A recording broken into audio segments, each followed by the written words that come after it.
Before we delve into the shadows of tonight's story, I want to thank you for joining us. The tale you are about to hear is one of profound darkness, a testament to the fragility of innocence and the chilling reality that monsters often wear familiar faces. It's a story that deserves to be told, a voice that needs to be heard. To help us continue bringing these important narratives to light, please take a moment to hit that subscribe button and turn on notifications. Your support allows us to ensure these stories are never forgotten. Now, prepare yourself as we uncover the heartbreaking case of the fish-selling schoolgirl and the derelict house that held her final, terrifying secrets. The morning market in the small, riverside town of R.aped was a symphony of organized chaos, a vibrant tapestry woven from the threads of commerce, community, and tradition. It was a place where the air hung thick with the earthy perfume of freshly dug ginger, the sweet fragrance of ripe mangoes, and the sharp, salty tang of the river itself. For 17-year-old Mai, however, the defining scent of her world was the clean, citrusy aroma of lemongrass, a smell that clung to her hands, her clothes, and the worn wooden cart she pushed through the bustling lanes every dawn. Mai was a creature of routine, her days dictated by the rising of the sun and the ebb and flow of the market's insatiable appetite. Her life was a simple one, yet it was hers, carved out through sheer force of will and an unwavering sense of duty to her family. Her father, a fisherman whose back had been stooped by years of wrestling with nets and tides, could no longer brave the unpredictable waters of the Mekong. Her mother, a gentle woman with a perpetually worried brow, earned a meager income weaving baskets, her fingers nimble but her profits slim. It was Mai, with her bright, intelligent eyes and a smile that could disarm the most hardened haggler, who had become the family's unlikely anchor. Her small enterprise was modest. Fresh fish, caught by neighboring fishermen, she paid with a portion of her earnings, which she would then clean, gut, and sell from her cart. Her specialty, the one that set her apart from the other, more established vendors, was her lemongrass-stuffed tilapia. It was her mother's recipe, a simple concoction of bruised lemongrass, fiery chilies, and pungent garlic tucked into the belly of the fish before it was grilled over hot coals. The tantalizing aroma was her signature, a fragrant beacon that drew customers to her humble corner of the market. She was known, affectionately, as the lemongrass girl, a title she wore with a quiet pride. Despite the grueling hours and the calluses that hardened her palms, Mai's spirit remained unblemished. She was a diligent student, her schoolbooks tucked carefully into a waterproof bag beneath her fish cart. During lulls in the market's rhythm, she would pull out her mathematics homework or her English vocabulary lists, her brow furrowed in concentration, her lips silently mouthing theorems and conjugations. Her dream was to be a teacher, to trade the scent of lemongrass for the crisp, clean smell of chalk, dust, and new paper. She yearned to stand before a classroom of eager young faces, to unlock for them the worlds that lay hidden within the pages of books, worlds far removed from the muddy banks of R.aped. That Tuesday began like any other. The pre-dawn air was cool and damp as Mai made her way to the river, the wooden wheels of her cart wobbling over the uneven dirt path. She greeted the fishermen, their faces etched with the stories of 1,000 sunrises, and carefully selected her stock for the day.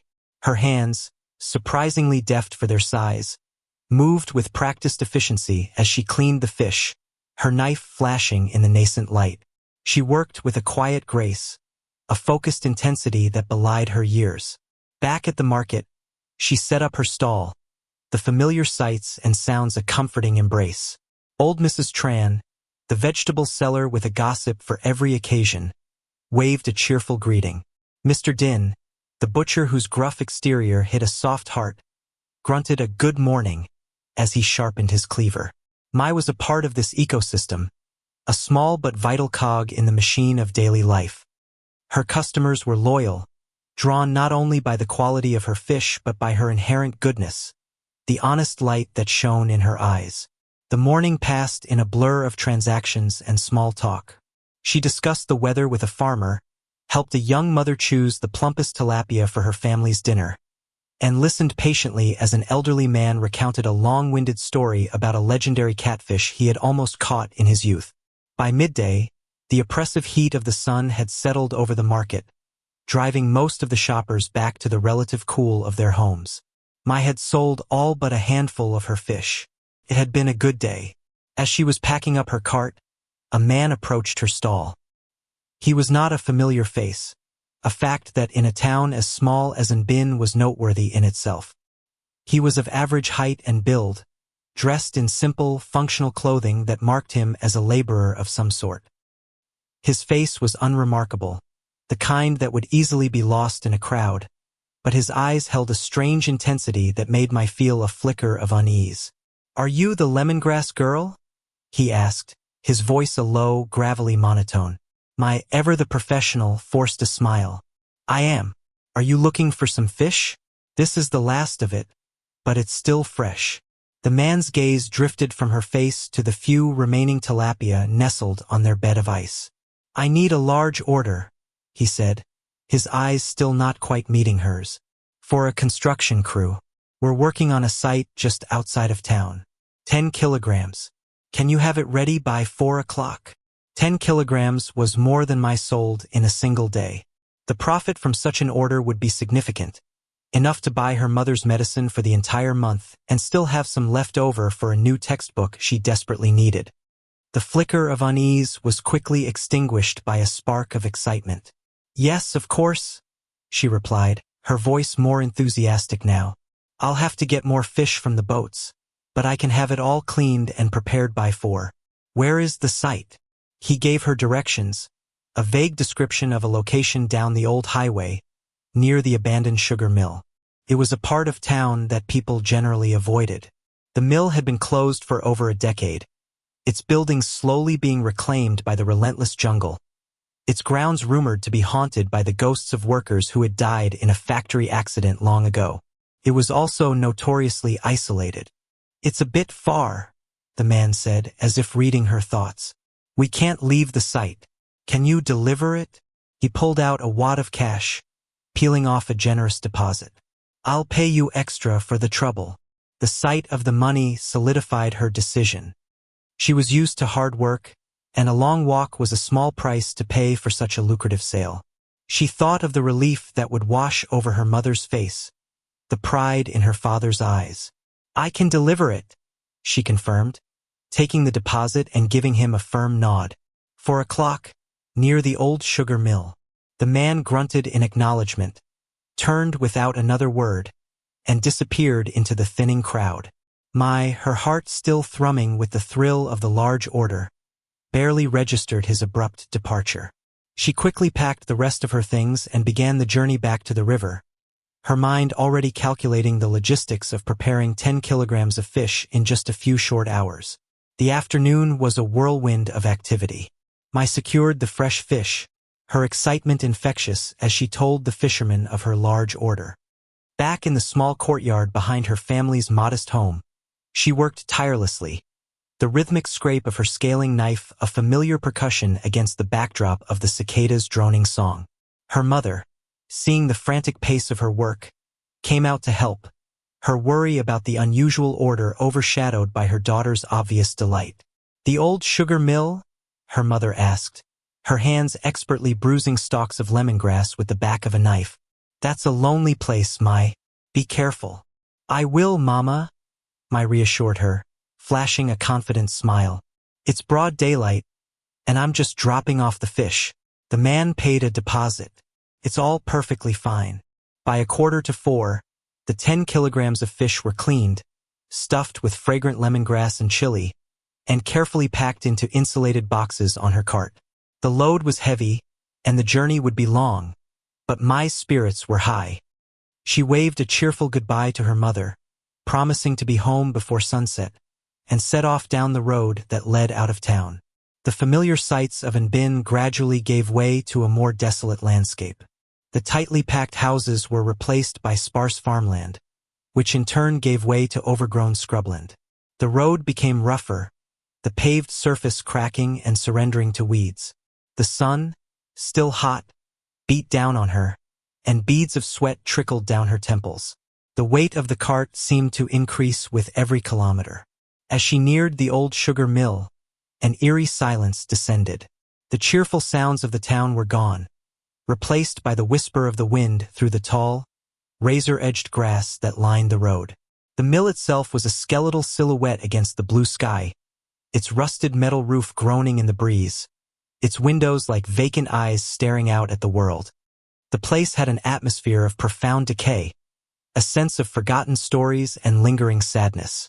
Mai slowed her cart, her eyes scanning the area for any sign of a construction site.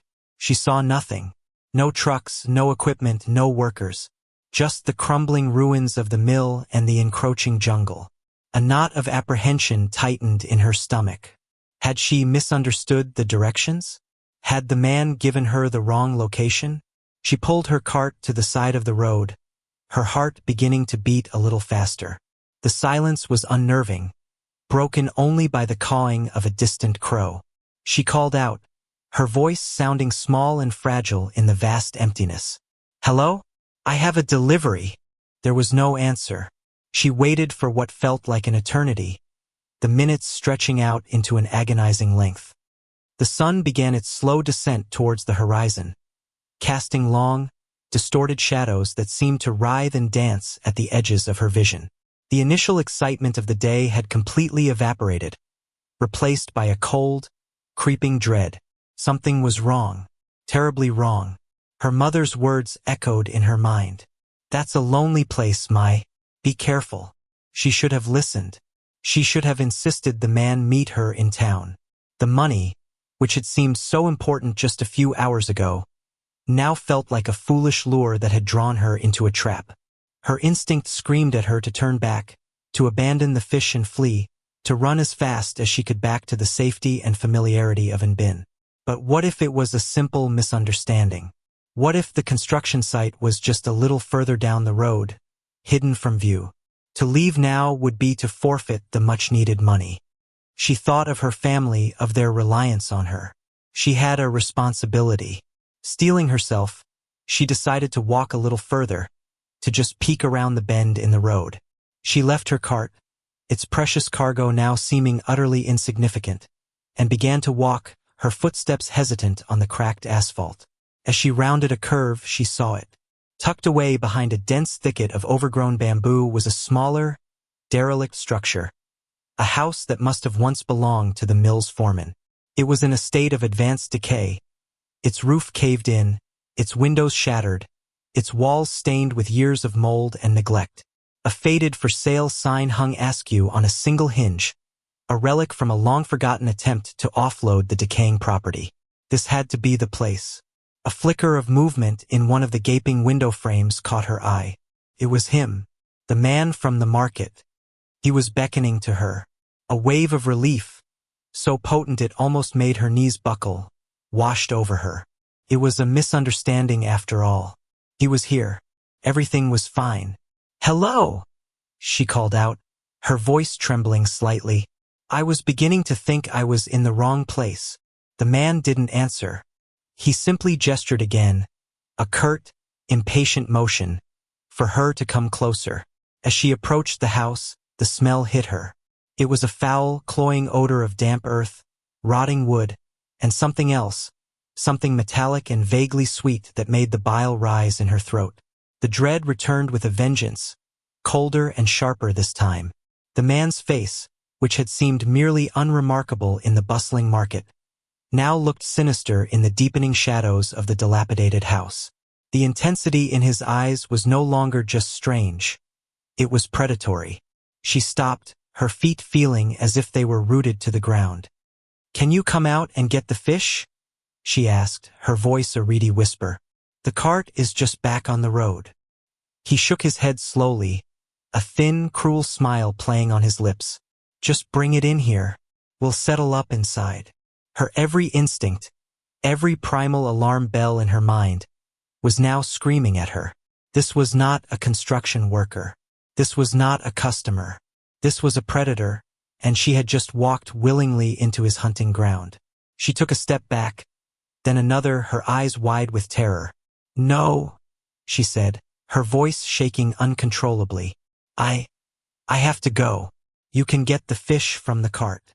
She turned to run, but it was too late.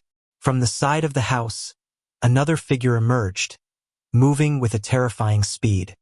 Before she could even draw a breath to scream, a rough, calloused hand was clamped over her mouth, and a powerful arm wrapped around her waist, lifting her off the ground as if she weighed nothing. She kicked and struggled, her hands clawing at the arm that held her, her muffled cries lost in the suffocating grip. She was dragged, kicking and thrashing, towards the gaping black maw of the doorway. The last thing she saw before being plunged into the suffocating darkness of the abandoned house was her schoolbook, which had fallen from her pocket during the struggle. It lay open on the ground, its pages fluttering in the evening breeze, a final, poignant symbol of a future that had just been violently, irrevocably stolen. The clean scent of lemongrass that had defined her life was swallowed by the suffocating stench of decay. And then, there was only darkness. Back in bin, the sun dipped below the horizon, painting the sky in hues of orange and purple. A worried mother stood at her doorstep, her eyes scanning the empty road, waiting for a daughter who would never be coming home. The rhythm of the town continued, oblivious to the silent, brutal tragedy unfolding in the forgotten corners of its periphery. The market would open again at dawn, but its symphony would be missing a vital note. The lemongrass girl was gone. Detective Min was a man who had made his peace with the ghosts of his profession. In his 25 years with the provincial police force, he had seen the full, unvarnished spectrum of human depravity. He had stood over the bodies of men killed in drunken brawls over trivial insults. He had comforted the families of children who had vanished without a trace, and he had looked into the eyes of killers whose souls were as empty and cold as a winter sky. The job had weathered him, carving deep lines into his face and silvering the hair at his temples. It had also honed his instincts, sharpening his perception to a razor's edge. He had a unique ability to see the patterns in the chaos, to hear the whispers of the dead in the deafening silence of a crime scene. When the call came in about the missing fish seller, 17-year-old Mai, it was initially treated as a routine runaway case. Teenagers, especially bright ones from impoverished backgrounds, often harbored dreams of escaping the suffocating confines of their small towns. They would run off to the big city, lured by the promise of a better life, only to return a few weeks later, disillusioned and humbled. Min had seen it a dozen times. But as the details of Mai's disappearance began to trickle in, a cold, familiar knot began to tighten in his gut. Mai was not a rebellious teenager. She was the bedrock of her family, a girl with a fierce sense of responsibility and a clearly defined dream. The story of the large, unusual order, the delivery to an isolated, derelict location, and the fact that she had simply vanished, leaving her cart and her valuable stock on the side of the road, all pointed to something far more sinister than a youthful flight of fancy. The search began in earnest the morning after her disappearance. Min, along with a team of local officers, started at the spot where her cart had been found. The insulated boxes were still filled with the meticulously prepared fish, the scent of lemongrass and chili now mingling with the first cloying hints of decay under the morning sun. The scene was eerily peaceful, a stark contrast to the violence Min suspected had taken place. It was a young, sharp-eyed officer who found the first clue. Mai's English textbook, lying in the grass a few meters from the road, its pages still open. It was a small, heartbreaking detail that spoke volumes about the girl they were looking for. This was not the discarded relic of a runaway. It was the dropped possession of someone who had been taken by surprise, someone for whom education and a better future were paramount. The abandoned foreman's house stood before them like a festering wound on the landscape. It was a place that radiated a palpable sense of menace. Min felt a cold shiver trace its way down his spine as he approached the doorway, his hand resting on the butt of his service pistol. The stench emanating from within was a nauseating cocktail of rot, mildew, and something else, something acrid and metallic that his years of experience immediately identified as the smell of stale blood. The interior of the house was a scene of utter desolation. Rotting floorboards groaned under their weight, and thick cobwebs, heavy with dust, hung from the ceiling like funeral shrouds. The main room was littered with debris. Empty liquor bottles, discarded food wrappers, and a filthy, stained mattress in the corner. It was clear that the house had been used as a makeshift shelter for vagrants or, more likely, as a secluded spot for illicit activities. Min's team, now clad in forensic suits, began the slow, methodical process of combing through the filth. Every piece of trash, every stain on the floor, every fiber of cloth was a potential piece of the puzzle. Min directed the search with a quiet authority, his eyes missing nothing. He noted the fresh cigarette butts on the floor, a different brand from the ones found scattered throughout the rest of the room.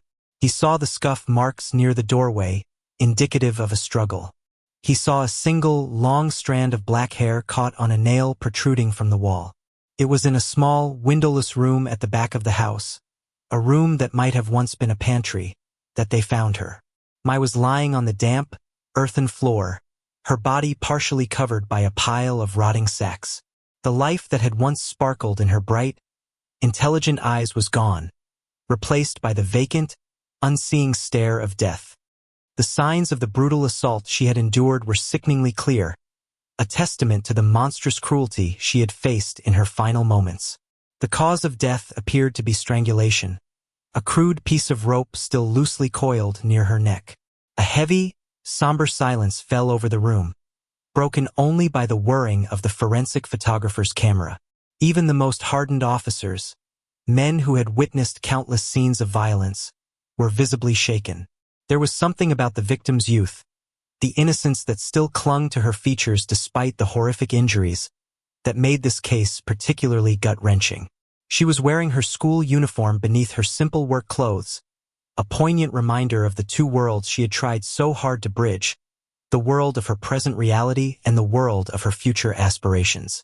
Min stood over the body for a long time, his face a grim, unreadable mask.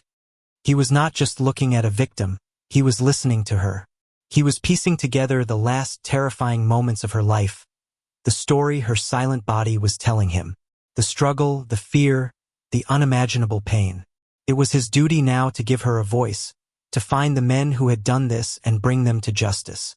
He made a silent promise to the girl on the floor, a promise that he would not rest until her killers were behind bars. The investigation began to move at a frantic pace.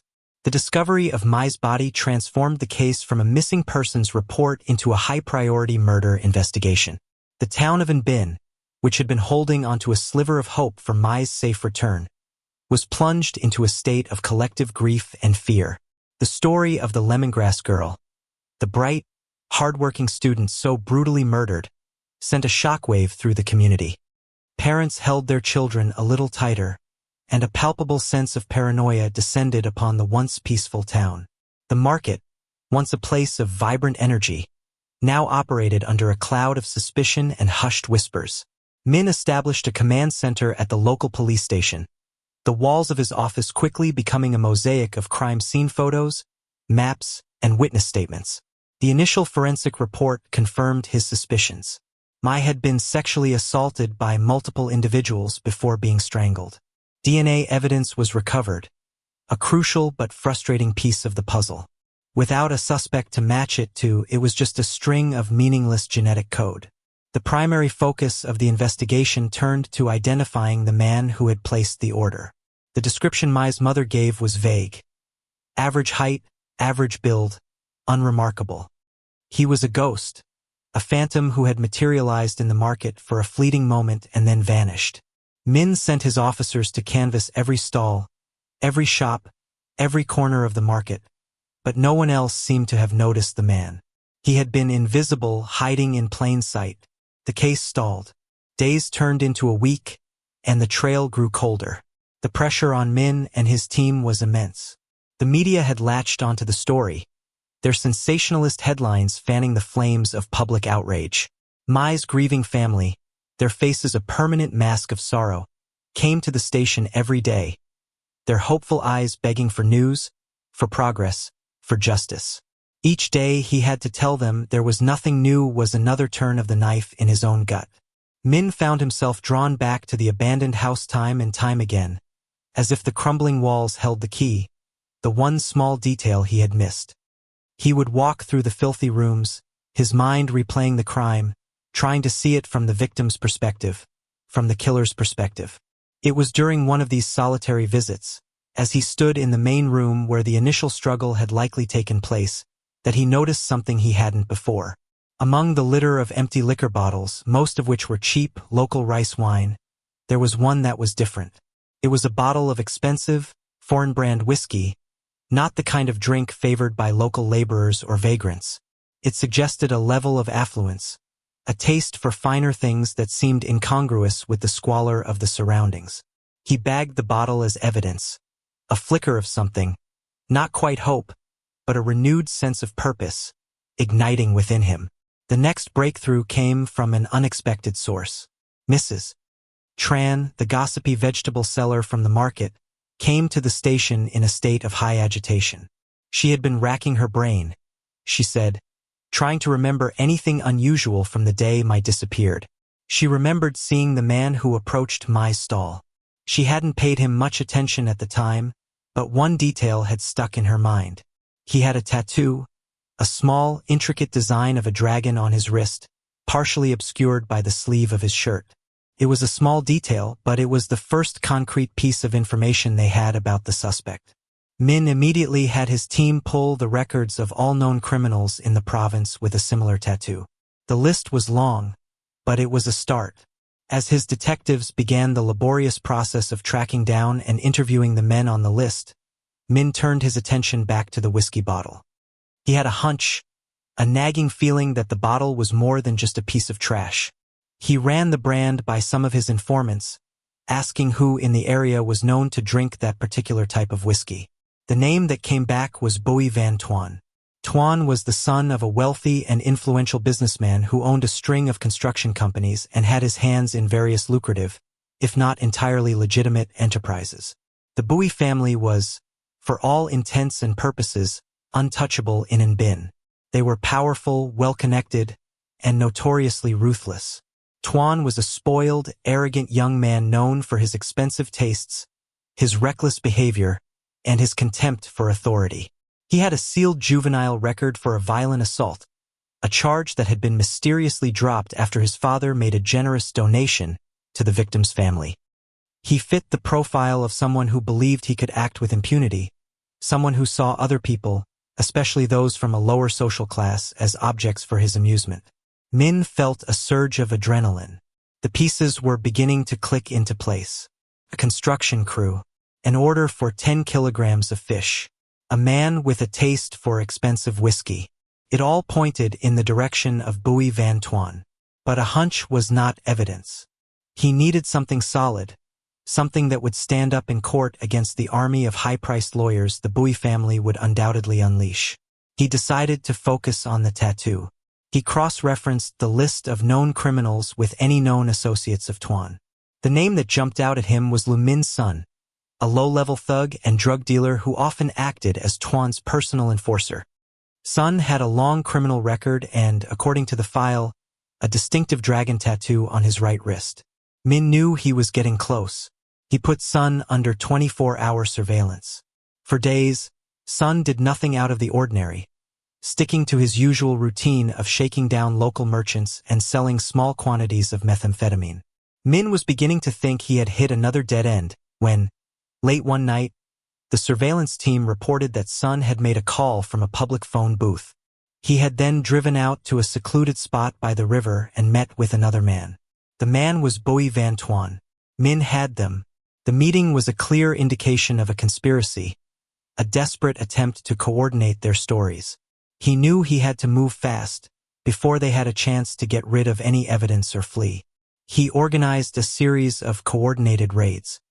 In the pre-dawn hours, 2 teams of armed officers, led by Min himself, descended on the opulent Bowie family villa and the squalid apartment where Sun lived. The element of surprise was total. Tuan was dragged from his bed, his face a mixture of shock and arrogant indignation. Sun, on the other hand, was a cornered rat. He tried to flee, but was quickly subdued. As the officers were cuffing him, Min saw it, the dragon tattoo on his wrist. It was an exact match to Mrs. Tran's description. The subsequent search of their properties yielded a treasure trove of evidence. In Tuan's car, they found fibers that matched the sacks used to cover Mai's body. In Sun's apartment, Hidden in a shoebox, they found Mai's cheap, plastic wristwatch, a pathetic trophy from their horrific crime. But the final, irrefutable piece of evidence came from the DNA analysis. The samples recovered from Mai's body were a match. Not just to one of them, but to both Bui Van Tuan and Lu Min Sun. There was also a third, unidentified profile, indicating that at least one other person had been involved.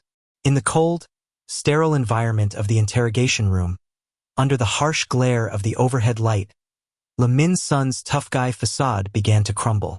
Faced with the mountain of evidence against him, he began to talk. His confession was a horrifying, matter-of-fact account of the crime, a story devoid of remorse or humanity. He told them it was Tuan's idea. Tuan had seen Mai at the market and had made a cruel, casual remark about wanting her. For a man like Tuan, who was used to getting everything he wanted, the girl from the market was just another object to be conquered and discarded. The large fish order was a pretext, a carefully crafted lure to draw her to the isolated, abandoned house. Sun admitted that he was the one who had approached Mai in the market. He also named the third man, another one of Tuan's cronies, a man named Pham Duc. They had waited at the house, drinking whiskey and getting drunk, their anticipation growing as the appointed time approached. When Mai arrived, their predatory instincts took over. They dragged her inside, and in the decaying, forgotten house, they committed their unspeakable act. When it was over, they realized they could not let her go. She had seen their faces. She could identify them. It was Tuan, Sun said, who made the decision.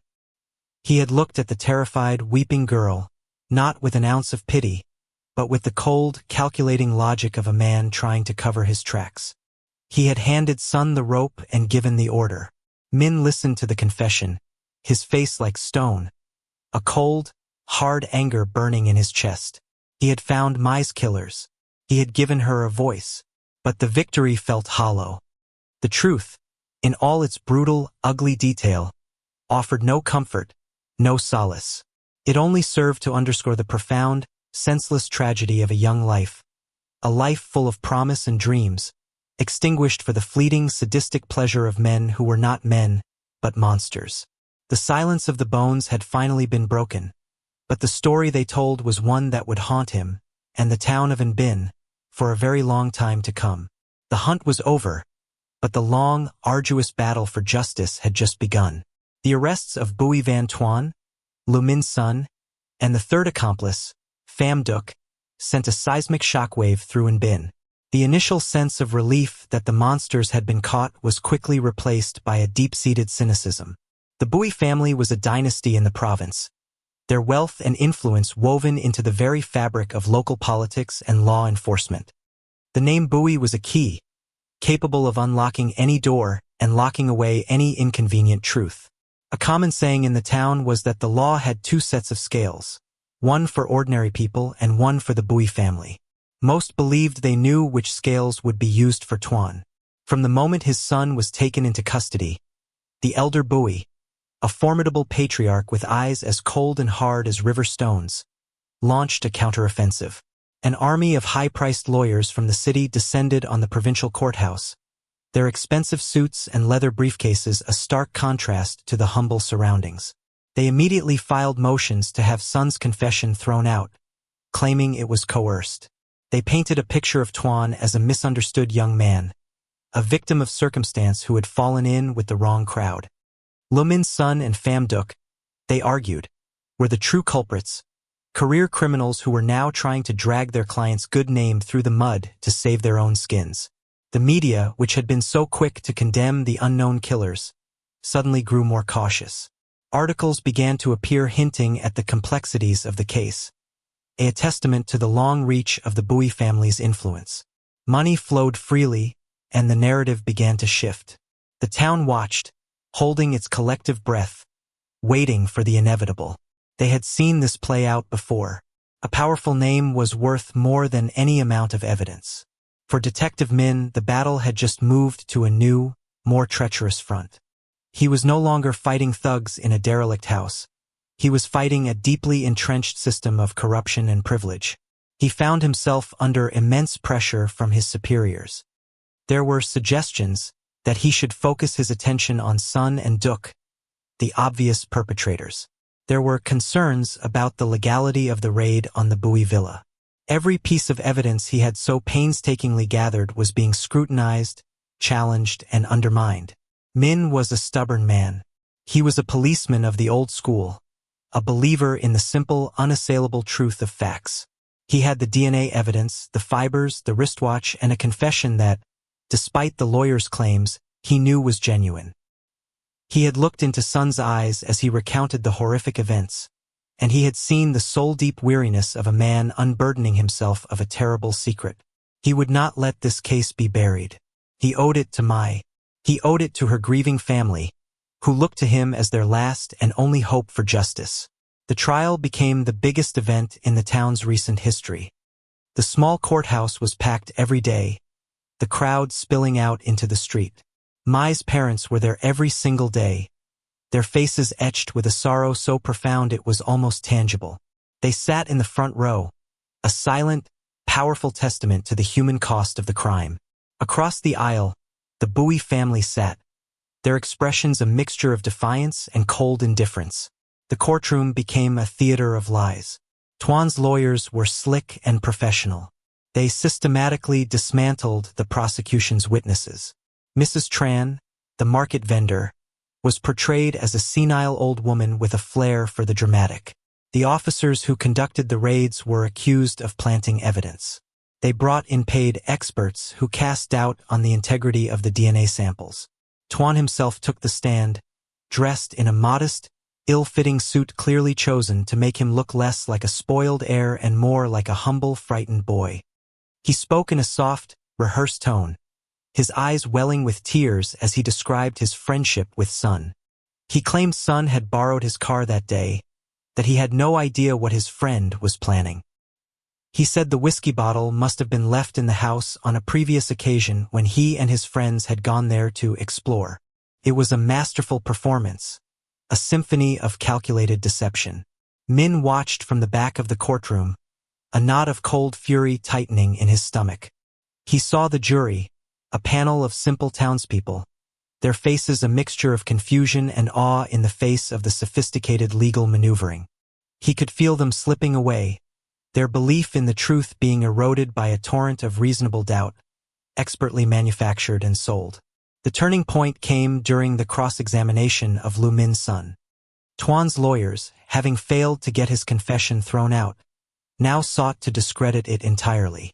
They tore into him, painting him as a pathological liar, a violent drug dealer, a man who would say anything to reduce his own sentence. They brought up every crime he had ever committed, every misdeed, every failing. They stripped him bare in front of the court, reducing him to the sum of his worst actions. But they pushed him too far. As the lead lawyer condescendingly asked Sun, "Isn't it true that you are the monster here? That you and Pham Duc committed this heinous act and are now trying to blame the son of a respectable family?" Something inside Sun snapped. He rose slowly to his feet, his shackles clanking in the silent courtroom. His eyes, which had been downcast and defeated, now burned with a raw, feral intensity. He turned, not to the lawyer, but to the jury, and then, his gaze locked onto Bowie Van Tuan. "Respectable." Sun's voice was a low, guttural growl that resonated with a chilling authenticity. "You want to talk about respectable? I am a bad man. I have done bad things. I will not lie about that. But I am not him." He pointed a trembling finger at Tuan. "He is the monster. He is the one who saw that little girl in the market and decided he wanted her, like she was a new toy. He is the one who laughed as she begged for her life. He is the one who said, 'She saw our faces. Get rid of her.' He handed me the rope." Sun then turned his gaze to the elder Bowie. "And you think your money can buy anything. You think you can buy the truth. But you can't buy back what your son did. You can't wash the blood off his hands." He collapsed back into his chair, the outburst having drained him completely. The courtroom was in an uproar. The judge hammered his gavel, calling for order, but the damage was done. Sun's raw, unvarnished testimony had shattered the carefully constructed facade of lies. It had the undeniable ring of truth, a truth so ugly and so brutal that it could not be ignored. In the end, the weight of the evidence, combined with Son's powerful testimony, was too much for even the Bowie family's influence to overcome. The jury, their faces grim and resolved, returned with their verdict. Min's son and Pham Duc were found guilty on all counts: kidnapping, rape, and murder. The verdict was a foregone conclusion. Then came the verdict for Bowie Van Tuan. A hush fell over the courtroom. Min held his breath. Tuan, for the first time, looked scared, his arrogant composure finally cracking. The foreman of the jury cleared his throat and, in a clear, steady voice, declared him guilty.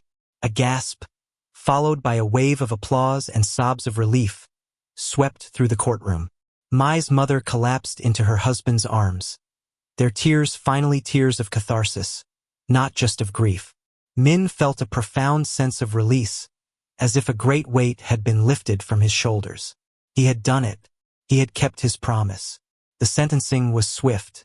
For their monstrous crimes, all three men were sentenced to death, the only fitting punishment for the life they had so callously extinguished. The Bowie family's power had finally met its limit. Their name, which had once been a shield, had become a mark of shame. In the days that followed, a fragile sense of peace began to return to Bin. The market slowly regained its vibrancy, the hushed whispers replaced by the familiar sounds of commerce and community.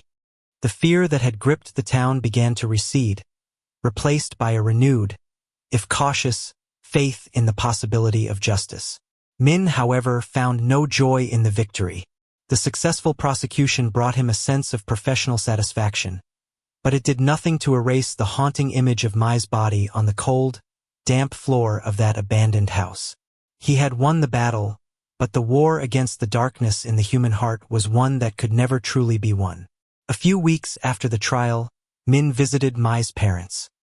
He found them in the small courtyard behind their house, tending to a small garden they had planted in their daughter's memory. It was filled with lemongrass, its vibrant green stalks filling the air with the clean, citrusy scent that had once been Mai's signature. They spoke for a long time not about the trial or the monsters who had been brought to justice, but about Mai. They told him stories of her childhood, of her fierce determination, of her infectious laughter, of her simple, beautiful dream of becoming a teacher. As he was leaving, Mai's mother pressed a small, woven basket into his hands. "For you, detective," she said, her voice soft but steady. "Thank you for not forgetting our daughter. Thank you for giving her a voice." Min drove away from the small house, the scent of lemongrass filling his car. He knew that this case would stay with him forever. The horror of it, the tragedy of it, but also the resilience of the human spirit he had witnessed in Mai's parents. He thought of the girl he had never met, the girl who had sold fish to build a future, the girl whose life had been a testament to hope and hard work. Her story had ended in a dark, derelict house, but her memory, he knew, would live on in the hearts of those who loved her, and in the quiet, unwavering determination of a weary detective who had refused to let her voice be silenced. The weight of a name, he reflected, could be a powerful thing. But in the end, it was no match for the weight of the truth.